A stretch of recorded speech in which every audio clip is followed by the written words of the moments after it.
Hi, I'm Sandy Curtis with Berkshire Hathaway Bowen Realty in Hagerstown, Maryland, and today we are discussing how to spot possible foundation issues while looking for a house. This can save you a couple of $100s later on down the road if you see it first before you pay an inspector to come in and tell you exactly what you could have seen to begin with. So let's talk about the most common indications that you have a foundation issue. Sound like a topic you want to hear about? Then let's get to it.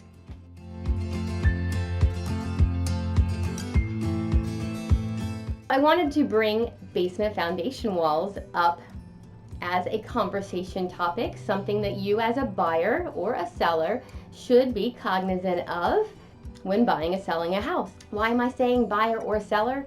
Because just as the buyer would want to know what they are buying themselves into, the seller has to legally disclose any defects that they have knowledge about on the property. And that does not limit them to anything they have a paper report on. It is anything visible, anything that they have experienced over time. If they do not disclose knowledge that they have about the home, then it is something they can be held legally liable for. So as a seller, we'll discuss the options that I would recommend as a real estate agent for my sellers to proceed when they knowingly have issues with a basement foundation. So stick around, we'll get to that closer to the end. Stick around to the end of the video and I will share a few of the most common reasons why you would have basement foundation issues. So as a buyer, when you're walking through a property, you see the obvious fluff that's around and the new paint or the lack of paint. When you're in your basement, you also want to be aware of your surroundings so that you know what you're purchasing and possibly could save you a couple of $100s down the road on a basic home inspection when you've already done some of the work yourself and you know that that is something you are not interested in working on. Let's talk about the 8 most commonly recognized indications of a foundation issue. Number 1 on that list, when you're walking through the home, open and shut those doors, including the exterior doors. Is it a smooth latch? Does it jam? Does it get stuck? Is it hard to open? Is it hard to close? When interior doors are affected, they tend to stick or drag at the top. Exterior doors with foundation issues most likely drag at the threshold or hang down at the top and appear uneven. That would be one of the obvious indicators that there's a foundation issue, especially if it involves one or more of the following. Number 2 on our list is sagging or uneven flooring. When you're walking into the home, is it obvious to you that there is a height difference from one end of the room to the other? Floors that appear to be unlevel or appear to be sagging, bowing, or dipping, these are indications that there could be foundation issues. All right, back to our list. Number 3 would be a window or an exterior door frame that shows a gap around the frame. That is an indication that you possibly have a foundation issue. One that I have seen multiple times in my career are bowed exterior walls. I'm sorry, what? A bowed exterior? If it's concrete, how is it bowing? Well, something's pushing it inward. There are solutions. One of the more expensive things to repair in a basement would be a bowed wall. So that is an indication you definitely would like to have a structural engineer come in and review. Number 5 on the list comes in a little trivial to me at first, but then when I read a little bit deeper into it, I realized, okay, maybe that makes a little bit more sense, because what they're saying is nail pops. Well, a normal home is going to expand and contract on the regular. It's breathing. It's got air being pumped through it. People are walking in and out. It's a breathing thing. And as it contracts and expands, it is going to cause the drywall to possibly crack around the nails or the screws that were used because the drywall is moving. If you see an excessive amount of nail pops, then it is quite possible you have an issue that needs to be attended to. And it could be just a moisture issue, but it could be that a wall in the room you're in, seeing all of these nail pops, could be one of the walls is moving a little bit. So that could be an indication that you have a foundation issue. Number 6 is what I usually look for when I first walk into a basement, and that is cracks. We are looking at the foundation exterior wall of the property, and we are looking for horizontal, we are looking for a step crack.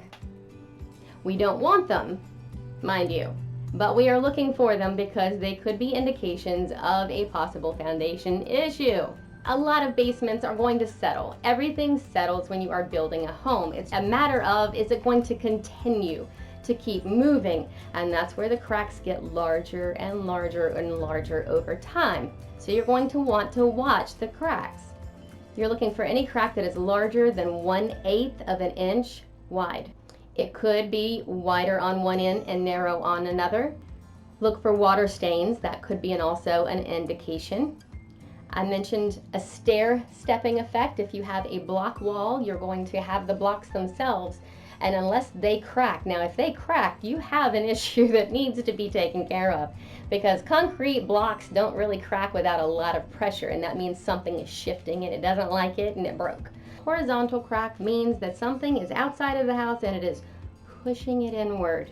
And that's where you end up with a bowed interior wall when that pressure gets to be too much, and that wall eventually comes down. Cracks around bricks also are something you should be aware, especially if the brick has broken. When something is that hard, made to build the exterior of a home, and it cracks, there's something wrong. Something is putting pressure on it. Keep in mind that all of these are issues, yes. Are they also fixable? Yes. There are companies out there that you can call that specialize in foundation walls. Number 7 on the list is pay attention to the chimney. Look at the very top of it on the outside. If it's on the outside of the house, look at the very top of it. Is there any movement? Is it touching the house all the way from the top to the bottom? Has it separated away from the house? Pay attention to that, because it is a hazard. If it's moving away from the house, it's going to continue to do that, and it could eventually, possibly, land on someone. We don't really want that to happen, right? Number 8, the musty smell in the basement. We all kind of know basements have a smell to them. They kind of a musty smell to them. It just depends on how much water penetration there is in the basement as to how musty it is going to smell. Usually, if it's just a basic humidity issue, a dehumidifier will almost always fix that issue. Another thing to think about is moisture attracts termites, and it also causes rot.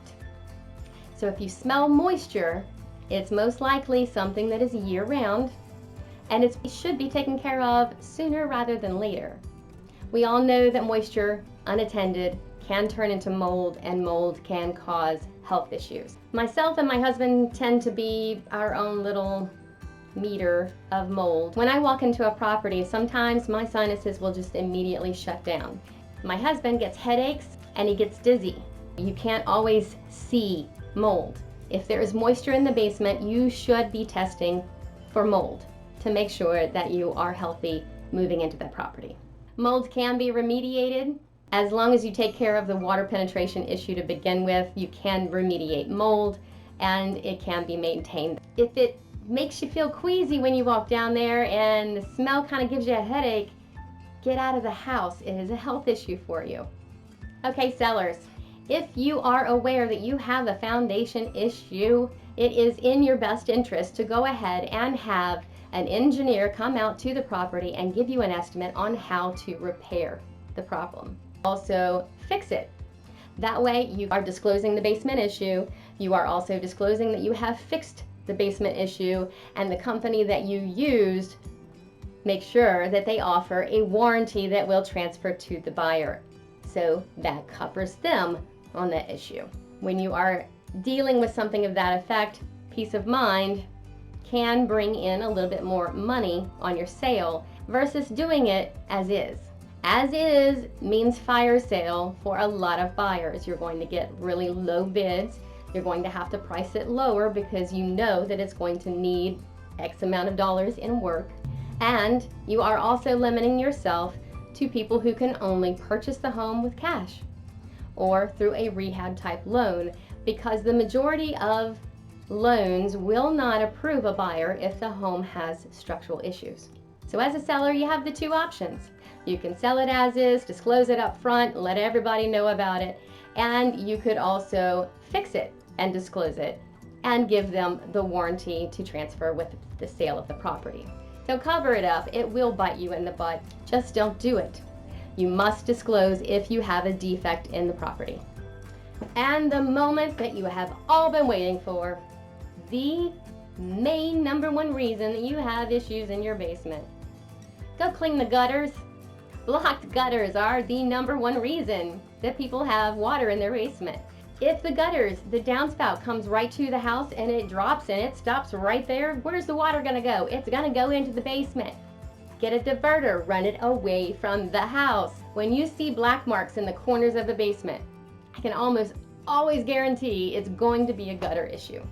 Another thing that you can look and you can see, is this going to be something that I can fix quickly, would be grading.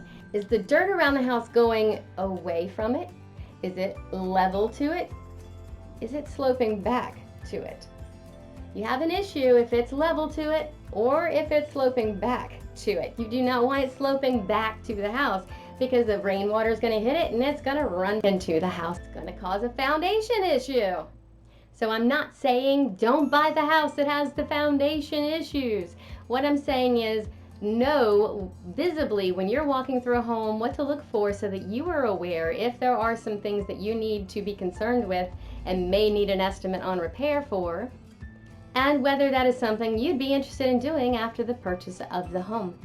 I hope this video wasn't too long, and I hope you got something out of it. When you are walking through a home, the best thing you can do is look out for yourself. Look at the house. With the foundation walls, are there any cracks? I'm Sandy Curtis, and I will see you on the next video. Thanks for watching. Foundation issue. Foundation issue? Foundation?